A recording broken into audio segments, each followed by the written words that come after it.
Hello guys! Welcome to 5th Generation Hobby Shop and welcome to another unboxing. Ngayon guys, meron tayong i-unbox and iti-test na isang airgun pistol. By the way, shoutout po natin si Sir John Canilo of Pampanga. Shoutout po dyan sa inyo sir. So this is the Umarex Walther CP99. Officially licensed by Walther. Made in Germany. As you can see, may kasama na siyang hard case. Ayan, Umarex, Germany. Ayan. Again, this is the Walther CP99 CO2 powered, caliber 177, lead pellets, 8-rounder rotary magazine. So, ito yung kanyang CO2. Pop Dino brand. This is disposable, 12G. Ayan, made in Taiwan. So, ito pong isang propellant na to, good for 60 shots more or less. Okay? Disposable po siya. Pero, readily available naman. If ever na gusto nyong mag-avail, meron po tayong mga available na CO2 cartridge. Yan. Then, meron din po itong nabibili online sa Shopee or Lazada. Yan. Ayan. So, yan yung unit. Meron siya ditong laser engraved markings, Walther CP99. Ayan.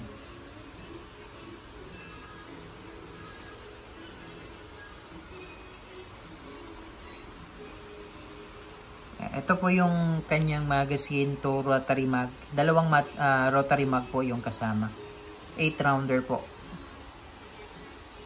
Ayan. Tapos may extra backstrap. Ang gamit po nating bala is the Gamo Magnum Energy. This is 7.56 grains. Pointed.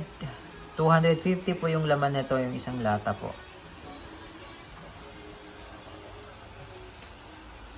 Yan. So, may Picatinny rail siya for flashlight accessories. Pwede nyo po siyang lagyan ng flashlight, laser light, and po yung slide release, ticacker, manual safety. So, this is single and double action po. Mamaya po, i-demonstrate po natin yung single and double action. Yan po yung markings naman po sa kabila. And made in Germany.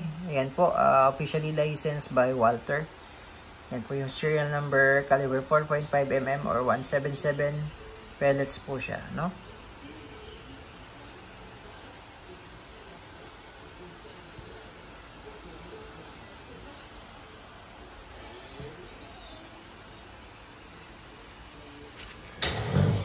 Okay, so kanina ito yung pinakita ko po sa inyong magazine for the pellet. Ayan. So ngayon, maglo-load po tayo ng pellet. Gamo Magnum 7.56 grains. Pointed po yan, 177. So sa paglo-load po, ganito lang po. Ito yung front, ito yung harapan. Ito yung pellet, pag ganyan lang. Ayan. So, pag ganyan lang ang pag-load. Ayan. Tapos, yung sa CO2 naman po, ay nakahiwalay po yung magazine niya. Ito po. So, to release, para po ma-release nyo po yung CO2, or yung magazine ng CO2, ito po yung mag-release. Ito po, no? Ito. Push down nyo lang. Ayan.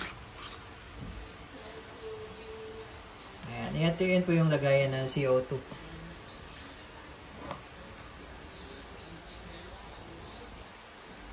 Ayan, so may free na po siyang silicone oil. Before nyo po lagyan ng CO2, patakan nyo lang po ito ng oil. Ayan, tapos lagay lang po natin sa open position. Ayan, may makikita po kayo dyan, open, saan po papatungo yung arrow. Tapos ito naman yung power. Ayan.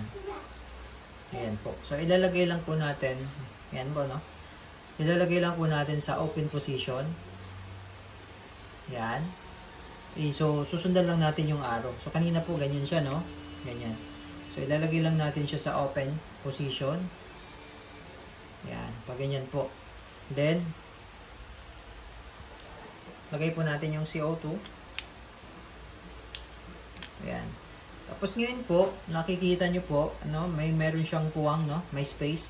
Ngayon po, iikot lang po natin ito hanggang sa dumating siya dito. Hanggang sa humigpit po, ano? Ayan, iikot lang po natin dyan. Ayan. Ayan, yan yung wheel. Ngayon po, para hindi umikot yung CO2, pigilan nyo po. Pati itong base pad niya, pigilan nyo po, no? Kasi iikot din po yan. Ayan, pag ganyan. So, iikotin lang natin hanggang sa humigpit po, no?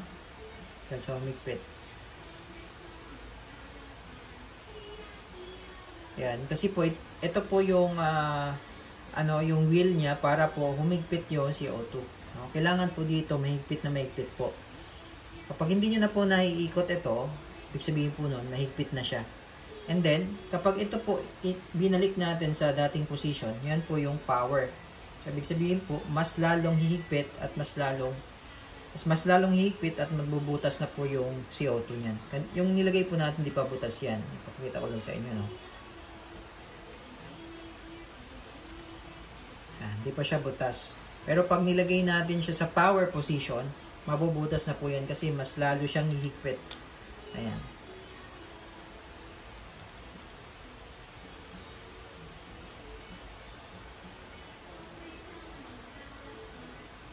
Ayan. Mas babalik lang po natin sa power position. Okay. So, ngayon po, ayan. Yun yung dating position niya, no? So, ngayon po, pressurized na po ito. So, may butas na po yan. So, hindi nyo na po pwedeng tanggalin yan kasi nga po, may butas na siya. Pag tinanggal nyo, wala na. Sisingaw na po yun. Okay? So, yan po. Power up na po yan. Pressurized na po yan. Dito tayo sa unit. So, ito po yung slide release, decocker, and manual safety. No? Pagka, ngayon po, ito, naka fire mode po siya. So, nakikita nyo po dyan na red. Fire mode po yan. Okay? Pagka ilalagay nyo po sa safe mode, ito po, push nyo lang ito. Ito po, no? Itong part na to. Ito po, yung napupush ko po. Ayan po, ayan. Push and then forward. Ayan, forward po. Ayan po yung naka-safe. Safe mode po yan. Ayan. Basta makikita nyo po S, safe mode po yan. Pag nakikita nyo po yung pula, fire mode yan. Pagdating naman sa fire mode, push ulit, tapos backward. Yan yung fire mode. Okay? Ngayon po, meron siyang decocker. So, pag kinasa nyo siya, pansinin nyo po yung trigger. Pag kinasa ko po, ayan. Ayan yung trigger niya po. Naka-cock position, no? Ngayon po, pagka, halimbawa po, hindi ko na po gagamitin, or, halimbawa po, nagdalawang isip po ako, hindi ko na po ipuputok, pwede nyo pong i-decock. Yan, may decocker po siya. Ito po yung decocker niya. Push nyo lang po ito. Itong block na to, ito. Yan. So, nadidecock po siya. Yan. Ngayon, ito naman po yung slide release. Slide release. Push down. Yan. So, ito po maghihiwalay yung slide na yan. Dalawang slide. Yan. So, dito po natin ilalagay po yung rotary magazine. Yan. No? Ganyan lang po. So, ito po yung harapan. Kanina dinemonstrate ko po. Yan po yung harapan. Papasok lang po yan dyan. Yan. Kasi po ito po yung pinaka-gear niya. Dito po natin yan ilalapat sa may round na yan. Yung sa may butas na yan. Para po umikot yung rotary mag. Yan. Papasok nyo lang po siya dyan. Tapos load. Yan. So, ganun lang po yung pag-operate nitong Walther CP99. So, lagyan na po natin siya ng bala. Para matesting po natin.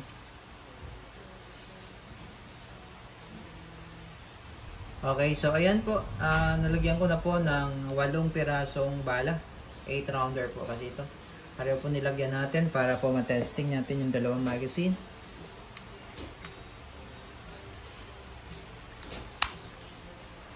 Okay po. Ayan, so testing po tayo.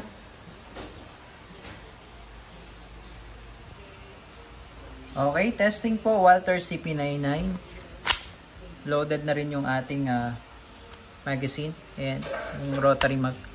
Okay, so testing natin sa single action. Sa single action po, ikakasan nyo po yan. Ikakasan nyo po. Ayan. Yan po yung single action. Firing. Ayan. Pagdating naman po sa double action, Hindi nyo na po kailangan ikasa. Direkta sa trigger na po. Kalabit lang po kayo ng kalabit. Okay, ito naman po yung double action.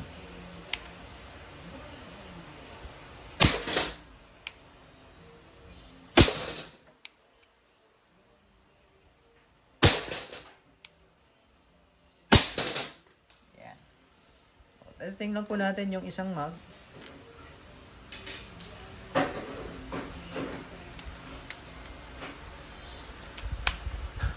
Okay, double action lang po tayo.